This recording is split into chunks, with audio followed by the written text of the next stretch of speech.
What if I was to tell you the best way to make money with ChatGPT is to talk about making money with ChatGPT? ChatGPT. ChatGPT. ChatGPT. ChatGPT.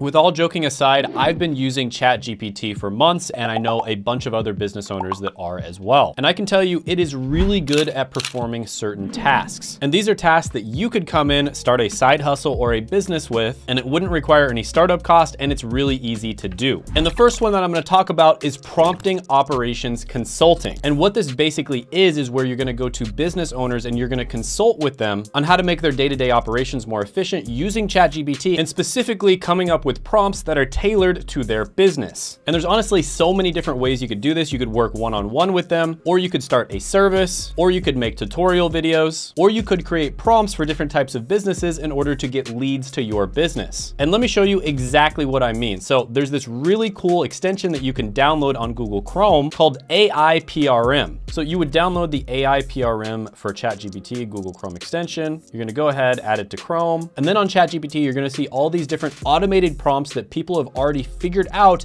and created to make it super easy for you. So for instance, here is a YouTube script creator. This one has over 200,000 comments. This is a human written, 100% unique SEO optimized article, and it has 1.4 million comments. And here is a mid-journey prompt generator, and it's got 449,000 comments. And what people are doing, and this is really smart, is they're actually using this to get leads to their business. So as you can see, Kenny created this, and if you click on Kenny, it's gonna take you to his website. So I'm guessing he probably owns this business. So this is scholarly beta. I have no idea what this is, but he has probably gotten a ton of leads just by linking this to the prompt that he created. And this one right here is one of my favorites. So this is the buyer persona legend. And basically it's just asking you what your business sells and where your clients are. And it will actually create a buyer persona for you. And if you're in marketing, you know exactly what this is. This is incredibly difficult to do. And I was amazed at how accurate this is. So for instance, let's say your business sells tech certifications and your audience is in the USA. And this is what it came up with. And as somebody who is friends with people who actually sell this stuff, I've sent it to them and they're like, wow, this is actually crazy accurate. So name, age, occupation, annual income, marital status, family situation, location, personal characteristics, detail-oriented, ambitious, self-motivated, and analytical, hobbies, interests, personal aspirations, professional goals, pains, main challenges, needs, dreams, budget, aka what they're willing to spend every single year on their education, shopping frequency, preferred channels, online behavior, search terms, preferred brands, triggers, barriers. Now, of course, it's not gonna get every single thing right, but it is gonna create a buyer persona that's relatively close to what your audience is, and then you can kind of adjust from there. And this is the kind of thing where you could become a prompt operations consultant. You could sell this sort of thing, or you could even sell packages that include this and many other things. And if you don't think you could make money with this, there's literally a girl named Miss Excel online that made $100,000 a day by selling Excel related courses. And Excel is something that's been out for probably like 20 years now. And AI and ChatGPT are gonna be bigger than Excel ever was. So if you don't think you could make good money by doing something like this, I don't know what to tell you. There's gonna be a massive amount of opportunity for this. Now, another thing you could do to make really good money, and this is one that popped up recently, is you could do blog, email, and newsletter repurposing. So what I mean by this is there are many creators out there, for instance, on YouTube that make great YouTube videos. And what you could do is you could use ChatGPT and products like ChatGPT to automatically transcribe those YouTube videos, change them up a little bit so that they match the format of the content of what you're posting on. For instance, if it's a blog post, you need to make sure that it's SEO optimized. And if it's a newsletter, you need to make it very user-friendly and very readable. And then you would automatically post it on their other channels. So YouTubers, for instance, are way too busy making YouTube videos, and you could just transcribe the script of that YouTube video using a tool like otter.ai, and then you would copy the transcript of the YouTube video into something like ChatGPT and tell them to rewrite that as a newsletter. And then you could do the exact same thing as a blog post. And then ideally, you would be doing this as a service, so you would actually have access to their email list as well as their blog, writing, and you would just automatically post it for them. This is something that would be super valuable to YouTubers, and you could even do a profit share type of thing where you get to make 10 to 20% of whatever you earn off of that in the affiliate commissions. Now, it's always going to require a little bit of human supervision. You have to make sure that everything is good, but AI would be doing like 80% of the work for you. Now, the next one on the list is going to be a skill that just about nobody out there has, and I've been harping about this on my YouTube channel, hoping that maybe a few people out there listen to me, but I know a bunch of other YouTubers, and one of the positions we cannot hire, it's super difficult to hire for, is script writer. So you could use ChatGPT to write YouTube scripts and YouTube descriptions. Now, I have been using ChatGPT to do a lot of the research for my YouTube videos and to help me write my YouTube scripts. And at the end of the day, you do have to curate that information and make sure it's good. There's no such thing as like writing a really good YouTube script with one click, but it can help you to write better YouTube scripts, and it can help you do it like 5 times faster. So you do have these prompts. For instance, William Cole made a YouTube script creator, and for super basic YouTube scripts, this can be okay. So let's type in the name of a YouTube video, 5 best ways to make money with ChatGPT, and see what it comes up with. All right, so it looks like the first one is chatbot development. Number 2 is going to be content creation, not bad. Number 3 is online tutor, not sure how you would use ChatGPT to do that. Number 4 is going to be copywriting, and number 5 is language translation. So these are okay suggestions, but realistically speaking, you would definitely need to do much more research for this. But what ChatGPT is really good at doing is coming up with stories, metaphors, analogies, historical anecdotes, things that can make your content much more engaging. So for instance, if I'm researching a video on AI, I can ask ChatGPT, what are the top 5 best AI related books? And number 5 looks interesting, Life 3.0, Being Human in the Age of Artificial Intelligence. And then I'm gonna ask it to summarize the 5th recommendation in bullet points, right? And it's talking about how Life 1.0 represents simple biological life, Life 2.0 represents cultural evolution, and Life 3.0 represents potential for technological self-transformation. So this is really interesting stuff that you could use to make a YouTube video. I'm also gonna ask it, what are 5 interesting quotes from the book? And I really like quote number 5, the rise of artificial intelligence will be the best or the worst thing to ever happen to humanity. We do not yet know which. And then here I asked it to find a historical anecdote of a situation where technological advancement was made and it actually created more jobs than it destroyed. And it gives me the example of the Industrial Revolution, and it explains its logic. So you may not be a writer, but I think you can see the value of this. I mean, this is insanely good when it comes to helping people write scripts. It's not just gonna write the script for you, but it really helps you come up with high quality ideas of things that you can talk about in your YouTube videos. And if you don't wanna write YouTube scripts, what you could do is create YouTube descriptions and make sure that they're SEO optimized. This is something that is super tedious, and a lot of YouTubers don't wanna do it, even though they know it's probably gonna help the video by like 5 or 10%. It's so tedious that they just decide to not do it. So you could go to a YouTuber, you could tell them, hey, I noticed you don't have any SEO optimized YouTube descriptions, and you could offer to do it for them and charge them like $20 per video. And there are several different prompts that are already made to create really good YouTube descriptions. And of course, if you got very serious about this, you'd probably just make your own prompt. Now, the next one on the list is going to be resume writing and portfolio creation. Now, this is one where it's best if you niche down and you make resume or help with portfolio creation for a specific career. And the more niche you get, the better. And starting a general resume writing business for like all different types of careers probably isn't going to get your clients that much success. Now, there is a ton of different prompts to help you to write resumes. There's the cover letter creator, resume summarizer, resume builder, resume human rewriter, optimized resume and cover letter writer. There's a creative resume generator. Now, if you've ever gotten good at applying to jobs, you'll know that you need to customize your resume for each position that you apply for. And so you want to make sure that the whole resume is really good, but then there's certain parts of the resume that you can tweak and customize depending on the position that you're applying for. And this is where a tool like this comes in. So you could help people write their resumes. That's a really good business. There's lots of people who make money doing that. But another thing you could do is you could actually apply to positions for people. And this is a super tedious process because, like I said, you have to rewrite your resume every single time you apply to the position. And that's where a prompt like optimized resume and cover letter writer comes in. So you'd go ahead and find a job posting. You would click on this one. Now you can use ChatGPT for this, or you could use a tool like Rezi.ai. And you could charge people really good money to just simply apply to a bunch of jobs for them because it's super tedious, and you would be able to do it relatively quickly if you're using a tool like this. So the first thing you'd want to do is you'd want to ask ChatGPT what the 5 most important skills are to get hired for a job. So in this particular case, we're gonna do IT help desk. All right, so these are the technical skills that it says you should learn. And now I'm asking it about 5 different portfolio projects that I could do in order to maximize my chances of landing a job. And here are 5 ideas for portfolio projects. And the crazy thing is, the first one on this list, I happen to know for a fact is a great portfolio project, because this is what my friend Josh does. And he gets people jobs in IT in sometimes less than 2 weeks, right? So these are actually really high quality suggestions. And this is the kind of thing that you could consult with people on. And in this modern day, portfolios a lot of the time will make or break your chances of getting a job. Now, the next one on the list is going to be a massive one, and that is integrating AI into products and websites. Now, there's always ways of doing basic API integration, and then there's definitely more advanced ways of doing it as well. But there are AI startups popping up left and right, and this could potentially be a service-based business that you do. And they basically will tell you how they want AI to be integrated into their product, and you would make it happen for them. Now, you might think this is going to require a ton of software development and computer programming knowledge, but actually it's relatively simple. It's kind of like using WordPress if you've ever used that for a website. And if you don't know how to do it, well, you could actually just ask ChatGPT how to do it, and it will tell you exactly how. So first step is you sign up for an API key, then you choose a programming language, then you set up the API client, then you send requests to the API, and then you display responses to your website. Now, all of these ideas, I can almost guarantee you there are going to be people who become millionaires from this. So you can run with this, you can do it as a side hustle, you can make a little bit of extra money on the side, maybe you can get a job doing this, or you could just start a business and potentially become a millionaire. And an example of a business where I wouldn't be surprised if it's going to be evaluated at over $1 billion someday is Jasper.ai. This is a writing tool that uses AI, and I'm pretty sure they just use ChatGPT AI integration, and it actually produces really good writing. I have tried it out myself, and it produces pretty high quality blog posts. It is something where you have to have a little bit of human oversight, but it really speeds up the process and it makes the blog post a lot better.